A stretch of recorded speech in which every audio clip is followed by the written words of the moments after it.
Assalamualaikum warahmatullahi wabarakatuh. Kami dari kelompok 4 akan mempresentasikan materi tentang upaya peningkatan kinerja karyawan. Pada kelompok 4 ini beranggotakan Ayu Putri Anjani, Lohwartiniwati, Eliana Saputri, Kadek Diki, dan Denny Prayoga.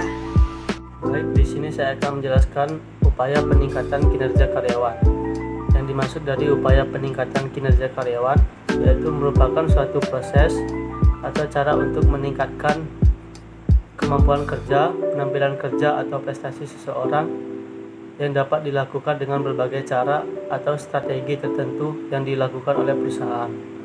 Kemudian ada beberapa cara untuk meningkatkan kinerja karyawan. Yang pertama itu ada penuhi hak karyawan.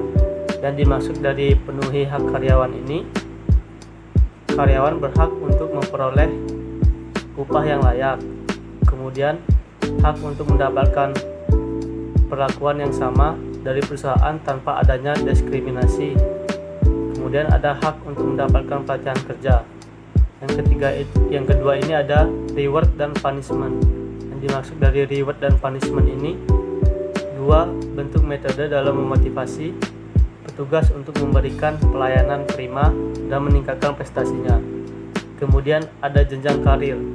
Yang dimaksud dari jenjang karir ini serangkaian pekerjaan yang membantu seseorang untuk maju menuju tujuan dan sasaran dengan lebih baik. Kemudian yang keempat ada training dan pelatihan.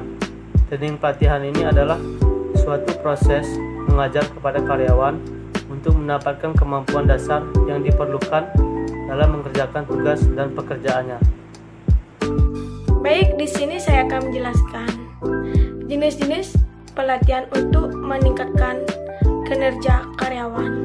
1. Orientasi. 2. Pelatihan onboarding. 3. Pelatihan teknik skill. 4. Pelatihan soft skill. 5. Pelatihan bahasa. 6.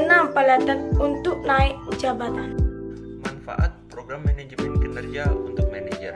Yang pertama, untuk membantu upaya klarifikasi kinerja dan harapan perilaku. Yang kedua, sebagai upaya memberikan penghargaan finansial bagi karyawan.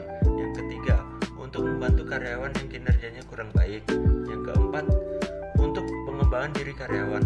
Dan yang kelima, untuk memotivasi dan pengembangan kerjasama tim. Manfaat program manajemen kinerja untuk kegiatan organisasi. Yang pertama, sebagai acuan untuk penyesuaian tujuan organisasi dengan tujuan tim dan individu dalam memperbaiki kinerja pegawai.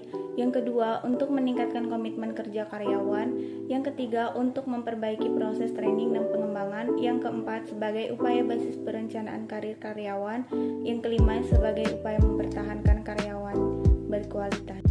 Kesimpulan pada materi ini yaitu peningkatan kinerja karyawan menjadi perhatian utama setiap perusahaan dalam menjalankan usahanya.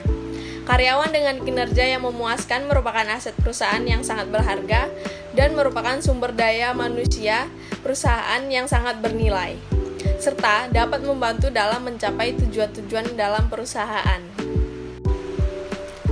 Baiklah, sekian presentasi dari kelompok 4. Terima kasih, saya akhiri. Wassalamualaikum warahmatullahi wabarakatuh.